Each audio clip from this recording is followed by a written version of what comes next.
नमस्कार दोस्तों, अगर आज भी आप जॉबलेस हैं तो इसका रीज़न ये नहीं कि आपके पास टैलेंट नहीं है, आपके पास हुनर नहीं, आपको काम करना नहीं आता। रीज़न बस एक है कि आपको इंग्लिश नहीं आता। क्योंकि हम जब भी कहीं इंटरव्यू दे जाते हैं तो सबसे पहले अगर हमें इंग्लिश नहीं आता तो वहीं से फायर कर दिया जाता है, निकाल दिया जाता है। यहाँ तक कि जॉब में होने के बावजूद भी अगर आपको इंग्लिश नहीं आती तो वहाँ से आपको फायर कर दिया जाएगा। सो दोस्तों, अगर आपके पास इंग्लिश है, इंग्लिश आपको आता है, तो समझिए कि आपके पास ब्रह्मास्त्र है। और दोस्तों, मैंने ठाना है कि मैं आपको फ्री में इंग्लिश बोलना सिखाऊंगा बिना एक भी रुपए लिए। और अगर आप भी चाहते हैं कि आपको इंग्लिश पढ़ना बोलना आ जाए वो बिना पैसे के, तो अभी चैनल को सब्सक्राइब कर लीजिए, क्योंकि ये वीडियो आपको हमेशा नहीं मिलने वाली है। ओके, सो चलिए शुरू करते हैं आज की इस क्लास को। I have an appointment with him at noon. I have मेरे पास है, एन मीस एक, अपॉइंटमेंट। देखिए अपॉइंटमेंट का मतलब क्या होता है, मिलने का समय। विथ मीस के साथ, ही मीस उसके, एट नून मीस दोपहर। I have an appointment with him at noon मीस मेरा उनके साथ दोपहर अपॉइंटमेंट है। अपॉइंटमेंट का मतलब क्या होता है भाई, मिलने का समय। Okay, do not touch the exhibits. Do not means नहीं, टच का मतलब होता है छूना, द एग्जिबिट्स। भाई एग्जीबिशन में जो सामान रखे होते हैं उन्हें क्या बोलते हैं, एग्जिबिट्स, है ना। Do not touch the exhibits means exhibits को मत छूना। भाई एग्जीबिशन यानी कि ऐसा जैसे जो पुरानी चीज़ें होती है वहाँ पे दिखाया जाता है आपको यादगार के लिए, है ना। उनको इकट्ठा करके रखते हैं, शो लगाते हैं, तो उनको हमें टच नहीं करना होता है। Okay, then the pupils disobeyed their teacher. The pupil means शिष्य। जानते हैं पहले गुरुकुल होते थे ना, जैसे हम लोग स्कूल में पढ़ाते हैं तो वहाँ पे बच्चे क्या हमारे स्टूडेंट होते हैं, विद्यार्थी होते हैं, और गुरुकुल में शिष्य होते थे गुरु के। डिसओबे, ओबे करना मतलब आज्ञा का पालन करना, डिसओबे मतलब आज्ञा की अवहेलना कर देना, आज्ञा ना मानना। देयर टीचर मीन्स उनके गुरु की।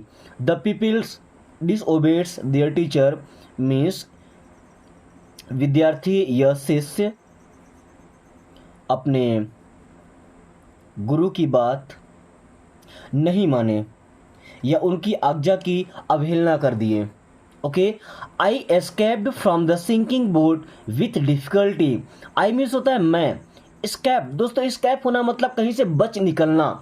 फ्रॉम मीन्स से द सिंकिंग, सिंक मतलब क्या होता है, डूबना।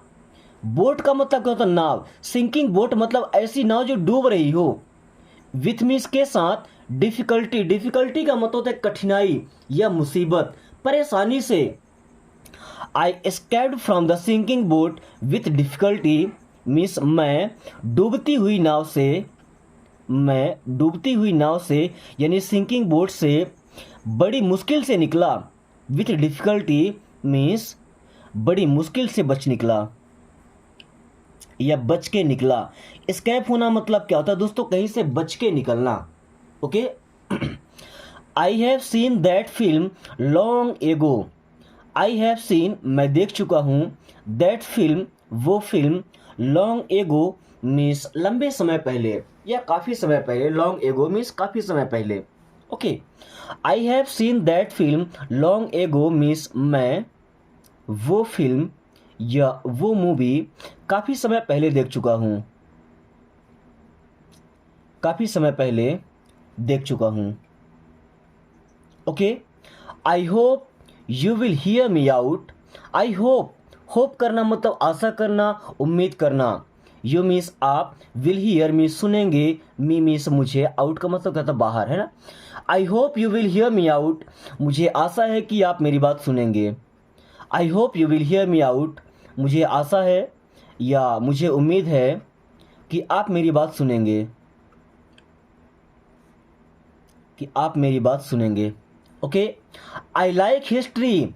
आई लाइक मीन्स मुझे पसंद है। हिस्ट्री दोस्तों, हिस्ट्री का मतलब क्या होता है, इतिहास।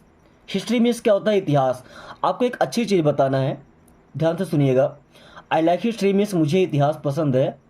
अब समझिए भाई, ये कहावत है कि जो लोग इतिहास से नहीं सीखते ना, वो एक दिन ऐसे इतिहास बन जाते हैं जिनको कोई भी नहीं जानता। So we should learn from history, हमें हिस्ट्री से सीखना चाहिए, हमें इतिहास से सीखना चाहिए।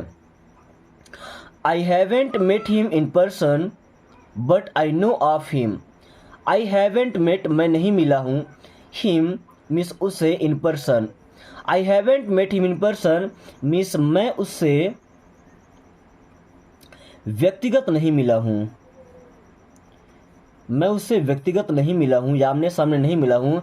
But I know of him, but means लेकिन, आई नो मैं जानता हूँ, ऑफ हिम उसको, but I know of him लेकिन मैं उसको जानता हूँ, but I know of him लेकिन मैं उसको जानता हूँ। If you are low on money this one will be on me. If you were low on money means अगर आपके पास कम पैसे होते, if you are low on money, यदि आपके पास कम पैसे होते या पैसे कम होते, this one will be on me. This one means ये वाला, विल बी होता on me, this one will be on मी, ये मेरा होता। मीन्स अगर आपके पास आज कम, जैसे मान लीजिए हम मार्केट गए थे कुछ सामान खरीदने के लिए ना, एक ही चीज़ दो लोगों को पसंद आती है, एक के पास ज़्यादा पैसे, वो बोली लगा ज़्यादा पैसे देता है, और हमारे पास कम पैसे, तो हम क्या बोलते हैं, if you were have low on money this one will be on मी। अगर आपके पास पैसे आज थोड़े कम होते तो ये मेरा होता। I sent her home, I means मैं या मैंने, सेंट भेज दिया था, हर मीन्स उसको, होम मीन्स घर।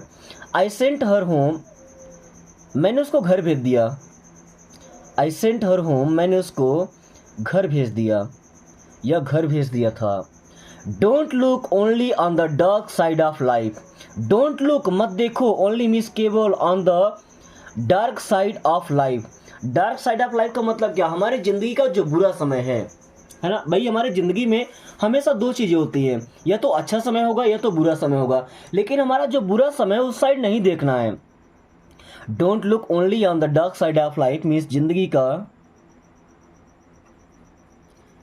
की केवल खराब साइड या खराब पक्ष मत देखो। भाई अगर हम हमेशा ये देखते रहे कि हमारा क्या लॉस हुआ है तो हम लाइफ में वही पीछे रह जाएंगे। बट अगर हम ये सोचते हैं कि हमें क्या अचीव करना है तो समझिए अचीव करने के चक्कर में हम आगे निकल जाएंगे, बट जो लॉस हुआ अगर उसे हम लेके बैठे हुए तो भाई लॉस में ही रह जाएंगे। Okay, the answers must be written in ink. The answers means जवाब, मस्ट बी रिटन लिखा जाना चाहिए, इन इंक स्याही से। The answers must be written in ink means जवाब स्याही से लिखा जाना चाहिए, जवाब स्याही से लिखा जाना चाहिए। ओके, इंक मीन्स क्या होता है, स्याही है ना, जो रिफिल, जैसे ये रेड कलर का है ना, जिसके रिफिल में रॉड में रेड कलर की इंक डली हुई है। Okay, I am old enough to live by myself. I am old, मैं बड़ा हो चुका हूँ, एनफ पर्याप्त, टू लिव जीने के लिए, बाई माई सेल्फ खुद। I am old enough to live by myself means मैं इतना बड़ा हूँ, मैं इतना बड़ा हूँ कि खुद जी सकता हूँ। भाई हमारे पेरेंट्स क्या हमेशा डांटते रहते हैं, फटकारते रहते हैं, तुम क्या बोलते हैं, मैं इतना बड़ा हो गया हूँ कि मैं खुद से अपनी लाइफ जी सकूँ, तो I am old enough to live myself. Okay, live by myself. When does the next train leave, when means कब, does the next train means अगली ट्रेन, लीव मीन्स छूटती है। When does the next train leave means अगली train कब छूटती है। When does the next train leave, अगली train कब छूटती है या यहाँ से कब जाती है। Okay, eat as much as you like, eat means खाओ, एज मच एज मीन्स जितना, यू लाइक आपको पसंद हो। Eat as much as you like means आपको जितना पसंद हो खाइए। Eat as much as you like, आपको जितना पसंद हो खाइए। Okay, I was very worried about her, I means मैं, वॉज मीन्स था, वेरी वरीड बहुत चिंतित, अबाउट हर उसके बारे में। I was very worried about her, मैं उसके बारे में बहुत चिंतित था। आई was very worried about her, मैं उसके बारे में बहुत चिंतित था या मुझे उसके बारे में बहुत चिंता हो रही थी। Okay, I have been silent for a long time. I have been silent, मैं चुप हो चुका हूँ, शांत हो चुका हूँ। फॉर अ लॉन्ग टाइम, काफ़ी समय से। I have been silent for a long time, मैं काफ़ी समय से शांत हो चुका हूँ। मैं काफ़ी समय से शांत हो चुका हूँ या चुपचाप हो चुका हूँ। ओके दोस्तों, हम आज की क्लास को यहीं खत्म करते हैं। कुछ सेंटेंस आपको दिए गए हैं जिनको आपको ट्रांसलेट करके कमेंट बॉक्स में बताना है। साथ ही वीडियो पसंद आई तो केवल एक लाइक करना है, अपने 3 दोस्तों के पास शेयर करना है, और अगर आपने अभी तक चैनल को सब्सक्राइब नहीं किया तो सब्सक्राइब कर लीजिए, ताकि आने वाली हर वीडियो को नोटिफिकेशन आपको समय से मिलता रहे और आप काफ़ी कम टाइम में इंग्लिश पढ़ना बोलना सीख पाए। So thanks for watching, take care.